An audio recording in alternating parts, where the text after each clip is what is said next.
Guys இந்த வீடியோவில் பார்த்தீங்கன்னா நம்ம காவேரி விஜயும் பேசிக்கிறாங்க. அதை பார்க்க போகிறோம். ரெண்டாவது விஷயம் பார்த்தீங்கன்னா நம்ம காவேரி விஜயும் வந்துட்டு ஹாஸ்பிட்டலுக்கு வந்து கூட்டிகிட்டு போகிறாரு. நம்ம கங்காவும் போகிறாங்க, அதை பற்றி பார்க்க போகிறோம். மூணாவது பார்த்தீங்கன்னா நம்ம ஃபேமிலி எல்லாருமே ஒட்டுக்க சேர்ந்து ஒரு நல்ல விஷயத்தை பேசுகிறாங்க. நாலாவது பார்த்தீங்கன்னா விஜயோட ஆஃபீஸில் வந்து கலவரம் நடக்குது. Guys welcome back to my channel. Guys நம்ம வீடியோ வந்து புதுசாக வரவங்க வந்து நம்ம சேனல் வந்து சப்ஸ்கிரைப் பண்ணிங்க.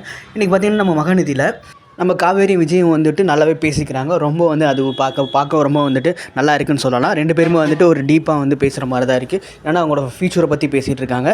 அப்புறம் பார்த்திங்கன்னா நம்ம காவேரி வந்துட்டு ரெட் கலர் சாரி வந்து கட்டிட்டு வந்திருக்காங்க. எங்கே நான் எப்படி இருக்கேன் என்ன இருக்குது அப்படின்லாம் கேட்குறாங்க. நம்ம விஜய் வந்து உனக்கு என்னம்மா ரொம்ப அழகாக இருக்க, இதை நான் சொல்லி தான் தெரியணுமா, ஓ அப்படியா அப்படின்றாங்க. அதெல்லாம் பார்க்கும்போது ரொம்பவுமே வந்து அற்புதமாக இருக்குது, சூப்பராக இருக்குது. நம்ம காவேரி விஜயோட ஜோடி உங்களுக்கு பிடிச்சிருந்துச்சுன்னா நம்ம சேனல் வந்து சப்ஸ்கிரைப் பண்ணிக்கோங்க கைஸ். நம்ம விஜய் வந்து காவேரிகிட்ட கேட்குறாங்க, என்ன காவேரி திடீர்னு வந்துட்டு இந்த மாதிரிலாம் நான் வந்து அழகாக ட்ரெஸ் பண்ணிகிட்டு இருக்கேன், எங்கள் சும்மா எங்கே தம்மா பண்ணேன், என்னங்க சும்மா வந்து என்னை வந்து கிண்டல் பண்ணுற மாதிரி பேச, கிண்டல்லாம் பண்ணல, நீ உண்மையாலுமே அழகாக தான் இருக்க. இருப்பான் ஓகே சரி. செக்கப்புக்கு வேறு போகணும், ரெடி ஆகிட்டேங்க போகலாங்க. ஓகே கங்கா வந்து ரெடி ஆகிட்டாங்களா பார்த்தீங்க, அக்காவை நான் கேட்கணும், அக்கா வந்து ரெடி ஆகிட்டாங்களா இல்லையான்னு நாங்கள் வந்து கேட்கணும். ஓகே அதை பற்றி நீ வந்து என்னென்னு கேட்டுட்டு நீ வந்து ரெடி ஆகிரு, கங்காவே வந்து ரெடியாக சொல்லிவிடு, ஓகேவா காவேரி அப்படின்னு சொல்லிட்டு நம்ம விஜய் வந்து காவேரிட்டு வந்து சொல்கிறாங்க. நம்ம காவேரி வந்து சொல்கிறாங்க, இல்லைங்க கங்காவுக்கு வந்து ரெடி ஆகிட்டாங்கன்னா நம்ம பார்த்துக்கலாம், ஒன்றும் பிரச்சனை இல்லை, நம்ம கூட்டிகிட்டு போகலாம்.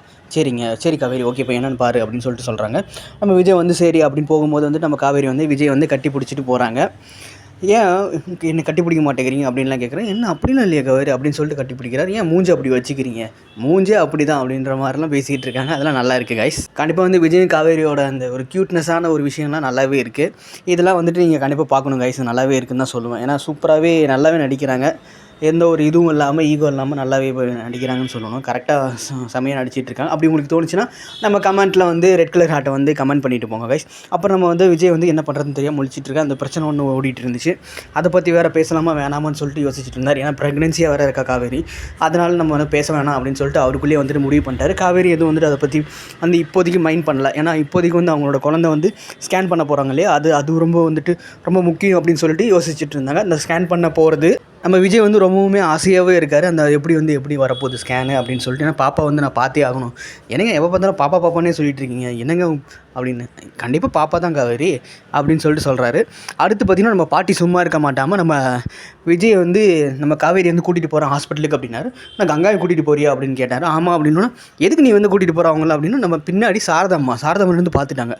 அது இன்னும் ஒரு மாதிரி வந்துட்டு நம்ம விஜய்க்கு வந்து சங்கடம் ஆயிடுச்சு. ஐயோ என்ன இப்படி ஆயிடுச்சு அப்படின்னு சொல்லிட்டு, அத்தை அதெல்லாம் நீங்கள் வந்துட்டு இது பண்ணாதீங்கன்னு சொல்லிட்டு உள்ளே வந்துட்டு நம்ம இவங்க கங்கா வந்து ரெடி ஆகிட்டாங்கன்னு சொல்லி பார்த்துட்டு அப்புறம் அத்தைக்கிட்ட வந்து பேசுகிறாங்க. அத்தை நீ அப்படியெல்லாம் வந்து யோசிக்காதீங்க, அதெல்லாம் யோசிக்காதீங்க. பாட்டி வந்து சும்மா பேசிகிட்டு இருப்பாங்க. இப்போ உங்கள் அம்மா வந்து பேசுனா நீங்கள் கண்ணு காண்டாமல் தானே இருப்பீங்க, அப்படியே இருங்க அத்தை ப்ளீஸ், எனக்காக அப்படியே இருங்க. இல்லை தம்பி அதெல்லாம் இல்லை, நான் எதுவும் நினைக்கல, புரியுதுங்க அத்தை நீங்கள் சொல்ல வருது என்னென்னு. கண்டிப்பாக வந்துட்டு நீங்கள் இதெல்லாம் கண்டுக்காதீங்க, ஏன்னா பாட்டி வந்து அப்படி தான் இருப்பாங்க. நான் பாட்டிக்கிட்ட பேசிக்கிறேன், நீங்கள் தயவு செஞ்சு இதெல்லாம் வந்துட்டு இது பண்ணிங்க, ரொம்ப வந்து ஓவராக எடுத்து ஸ்ட்ரெஸ் ஆகாதீங்க ப்ளீஸ். ஏற்கனவே நமக்கு நிறைய பிரச்சனை இருக்குது, நீங்கள் அதை பார்க்கலாம் அப்படின்னு சொல்லி நெக்ஸ்ட் ஹாஸ்பிட்டலுக்கு வந்து எல்லாருமே போயிட்டாங்க. ஹாஸ்பிட்டலுக்கு போனோன்னா நம்ம காவேரியை வந்து ஃபஸ்ட்டு கூப்பிட்டாங்க. மிஸ்ஸஸ் விஜய் அப்படின்னு சொல்லி கூப்பிட்றாங்க. ரெண்டு பேரும் வந்து உள்ளே போகிறாங்க. இப்போ நீங்கள் இருங்க அப்படின்னு சொல்லிட்டு நம்ம காவேரி மட்டும் உள்ளே போகிறாங்க. உள்ளே போகிற நேரத்தில் அதுக்கு முன்னாடினா என்ன நடந்துச்சுன்னா, தண்ணி குடிங்கன்னு சொல்லிட்டு நம்ம காவேரியோட உயரம் வாங்கிட்டார் நம்ம விஜய். நம்ம அந்தாண்ட பக்கம் பார்த்திங்கன்னா நம்ம சாரதம் வந்து கங்காவோட உயரம் வாங்கிட்டாங்க. தண்ணி குடிங்க ஸ்கேன் பண்ண, அப்போ தான் ஸ்கேன் நல்லா வரும் அப்படின்னு சொல்லிட்டு. ரெண்டு பேரும் பார்க்குறதுக்கு ரொம்ப வந்து காமெடியாக இருந்துச்சு.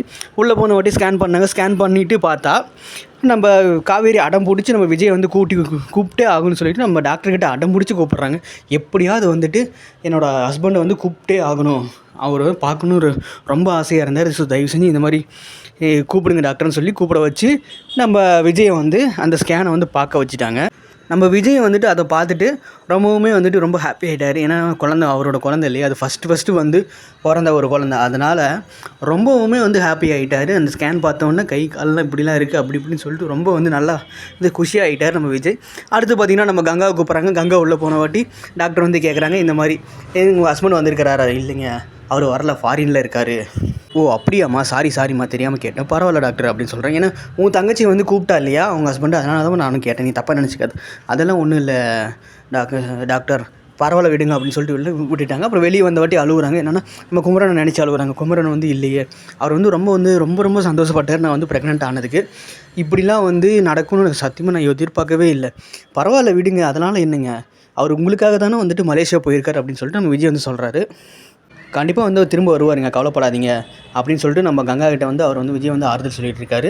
கங்கா வந்து ரொம்பவுமே வந்துட்டு ஃபீல் பண்ணாங்க. அதெல்லாம் பரவாயில்லைங்க, பண்ணாதீங்க, கண்டிப்பாக வந்துட்டு உங்களுக்கு சீக்கிரமாக திரும்பி வந்துருவார். நான் 9 மாதம் முடியறதுக்குள்ள கண்டிப்பாக வந்து வந்துருவார், நீங்கள் கவலைப்படாதீங்கன்னு சொல்லிட்டு நம்ம கங்காவுக்கு வந்து ஆறுதல் வந்து விஜய் சொல்லிக்கிட்டு இருக்காரு. விஜய் வந்து பாவம் கங்கா வந்து ஏதாவது வந்துட்டு ஸ்ட்ரெஸ் ஆகிட்டாங்கன்னா, அவங்களுக்கு ஏதாவது பிரச்சனை ஆயிடுச்சுன்னா என்ன பண்ணுறது அப்படின்னு சொல்லிட்டு விஜயோட அந்த ஒரு நல்ல மனசை வந்து காட்டுறாரு. என்னன்னா நம்ம குமரன் வந்து எங்கள் வெளியில் வந்து மாட்டிக்கிட்டாருன்னு தான் நினைக்கிறேன். ஏன்னா ஃபோனும் எடுக்கலை, அவரோட ஃபோன் ரீச் ஆகலை, அவர் எங்கே போனார்னே தெரியல மலேசியாவில். நம்ம நிவின் வேறு தேட போயிருக்காரு அவரை. அடுத்து பார்த்திங்கன்னா நம்ம விஜய்க்கு வந்து புது ஒரு ட்விஸ்ட்டு கிடைக்குது. என்னென்னா ஆஃபீஸ்லேருந்து ஒரு ஃபோன் வருது, நீங்கள் ஒரு பிரச்சனையாக இருக்குது வாங்க அப்படின்னு சொல்லிட்டு டக்குன்னு வந்துட்டு காவேரியோட ஃபேமிலிலாம் வீட்டை விட்டுட்டு டக்குன்னு வந்து ஆஃபீஸ்க்கு வந்துட்டார். ஆஃபீஸ்க்கு வந்தோட்டி பார்த்திங்கன்னா எதிர்பாராத விதமாக என்னென்னவோ கேட்குறாங்க. என்ன ஆச்சா? ஓ, நாங்கள்லாம் உங்ககிட்ட வந்து பில்டிங் கட்ட காசு கொடுத்தது இப்போ தான் உங்களுக்கு தெரியுதா? அப்போ இவ்வளோ நாள் என்ன பண்ணிட்டு இருந்தீங்க, எதுவுமே உங்களுக்கு தெரியாதா? அப்போ நீங்கள் ஃபாலோவே பண்ணலையோ அப்படின்னு சொல்லிட்டு தாறுமாற கேள்விலாம் கேட்குறாங்க. அந்தாண்ட பார்த்தீங்கன்னா நம்ம சித்தப்பா நின்று சிரிச்சிட்டு இருக்காரு.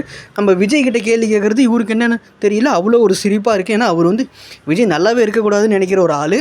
அதே மாதிரி நடக்குது இல்லையா, அதனால தான் அவர் வந்து அவ்வளோ சந்தோஷமாக சிரிச்சிட்டு எப்படியாவது இவன் வந்து நாசமாக போகணும் அப்படின்ற மாதிரி யோசிச்சுட்டு இருக்காரு நம்ம சித்தப்பா.